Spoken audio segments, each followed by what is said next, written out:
di lambung Yesus, sonang narotusi. Semakin berat dan besar pergumulan persoalan kita, mari hal itu jangan sampai membatalkan dan menggagalkan niat, komitmen, kerinduan, hasrat hati kita untuk makin mendekat kepada Tuhan. Halo, selamat datang di channel saya. Sebelum lanjut ke video, mohon di subscribe dan jangan lupa tekan loncengnya ya. Selamat menonton.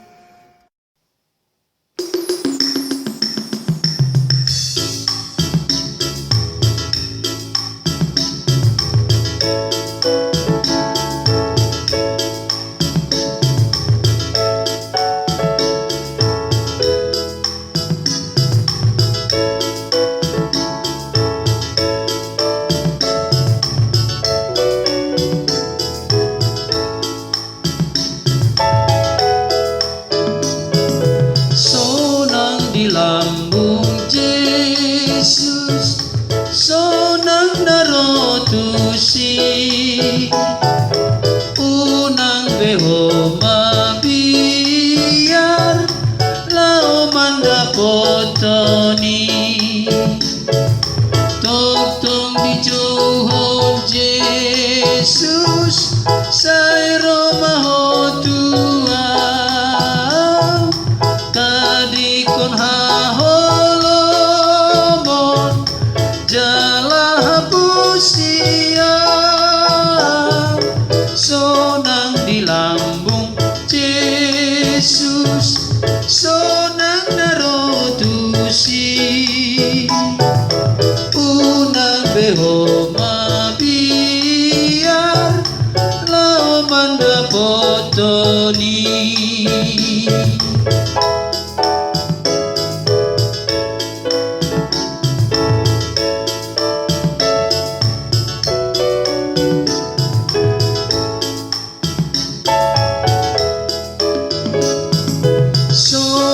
Di lambung Yesus, rapita lautusi. Inganana umuli, do di lambung nai. Ainung adi parade, hasonagatai. Asa marhasonanga narotu Yesusi, sonang di lambung Yesus, rapita lautusi. Inganana umbuli, do di lambung nai.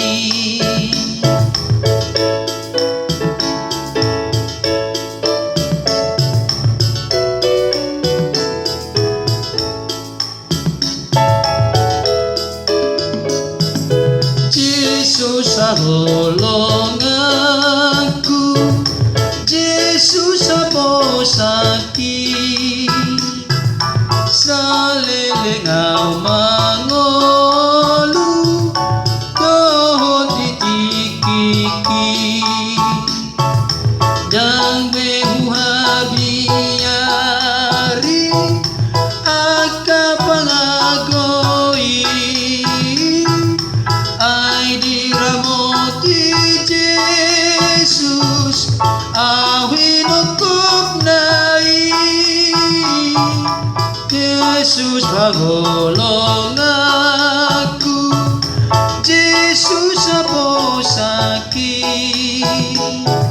Salelengau mangolu, doho titikiki. Salelengau mangolu, doho titikiki.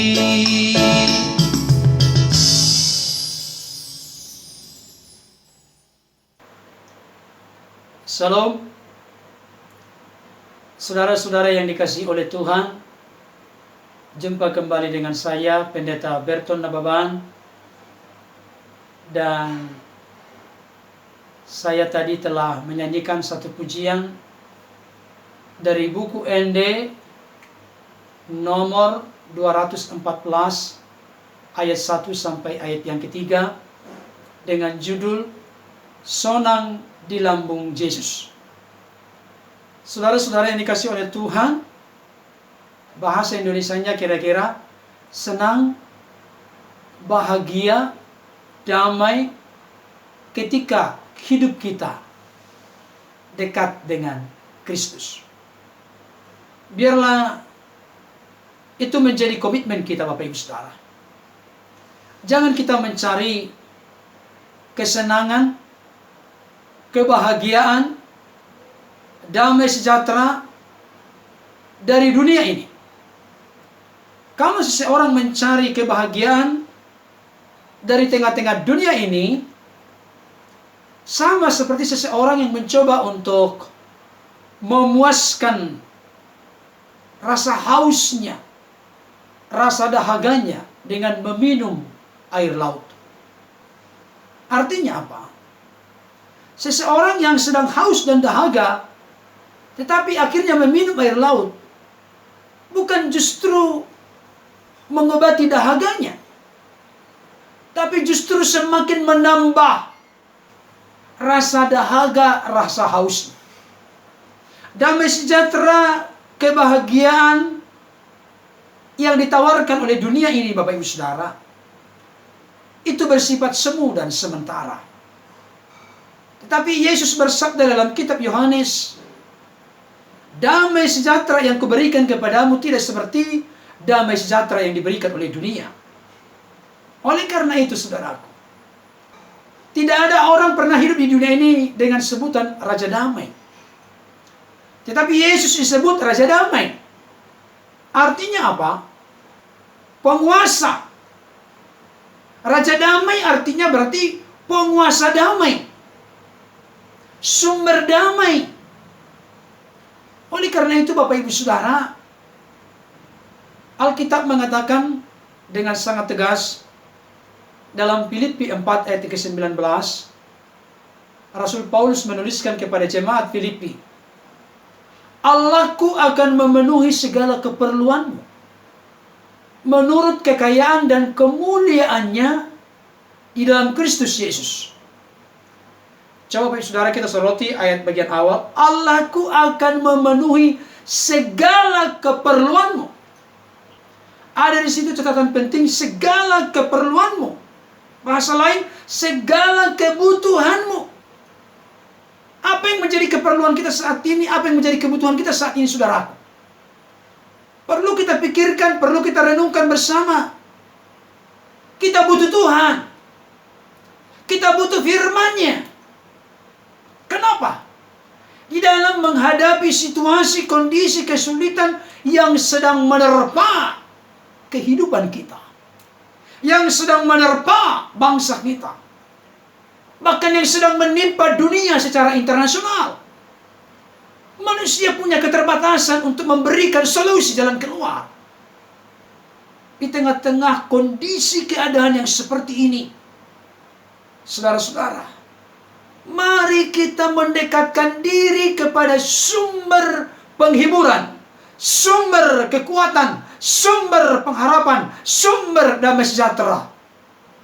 Karena aliran-aliran itu akan dipancarkan oleh Bapa di surga kepada siapapun, saudara dan saya, kepada kita semua yang datang mendekat kepadanya.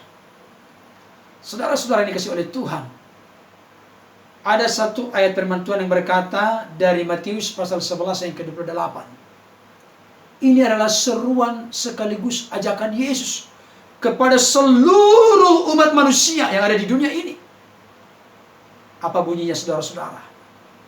Marilah kepadaku semua yang letih lesu dan berbeban berat, aku akan memberi kelegaan kepadamu. Saudara, kita bangga dan bersyukur memiliki Yesus. Kita bersukacita dan senang mengenal Yesus. Karena apa? Yesus adalah sosok atau pribadi yang berani berkata, marilah kepadaku. Sosok atau pribadi yang berani mengajak manusia untuk datang mendekat kepadanya, berarti di dalam Yesus ada solusi untuk mendapatkan ketenangan. Saudaraku, mari jangan biarkan kita menjadi kecut dan tawar hati di tengah-tengah situasi kondisi yang sedang menimpa kehidupan kita. Selalu saya ingatkan, kapanpun dan dimanapun ada kesempatan Tuhan berikan saya pelayanan, semakin berat dan besar pergumulan persoalan kita, mari hal itu jangan sampai membatalkan dan menggagalkan niat, komitmen, kerinduan, hasrat hati kita untuk makin mendekat kepada Tuhan. Semakin besar persoalan itu, semakin memacu, memicu, mendorong, memotivasi kita untuk datang kepada Tuhan, berserah kepada Tuhan, bergantung kepada Tuhan. Karena di sanalah letak kekuatan kita.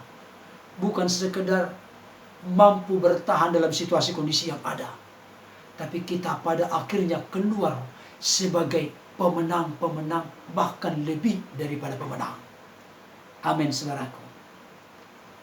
Biarlah pujian lagu rohani Batak ini, khususnya bagi saudara-saudaraku dari suku Batak, dari Perseburan, Desa Lumbanra Utara, Kecamatan Nasau, Kecamatan Habinsaran, Tornagodang, Silain, Balige, Silimbat, Persea, Pamatang Siantar, Siborong-borong, Tarutung, Pangaribuan, dan seterusnya.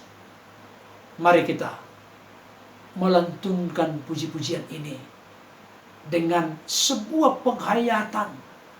Percayalah, di tengah-tengah kita menaikkan pujian dalam penghayatan yang tulus sungguh-sungguh, dan dengan kemurnian hati kita menaikkan puji-pujian kepada Tuhan, percayalah, nama Tuhan ditinggikan, dimuliakan, dan kita mendapatkan kekuatan karena iman kita diteguhkan. Sebab apa? Kristuslah harapan kita. Kristuslah yang membawa kemenangan dari segala pergumulan dan persoalan hidup kita. Kristuslah yang setia menolong, menyertai, dan menggembalakan hidup kita. Kiranya pujian yang sudah saya naikkan tadi dapat menjadi berkat yang meneguhkan dan menguatkan Bapak Ibu Saudara dimanapun berada. Dan tentunya pujian itu menjadi hormat dan kemuliaan bagi nama Tuhan. Tuhan Yesus memberkati. Amin. Terima kasih banyak sudah menonton. Jangan lupa di subscribe ya. Dah.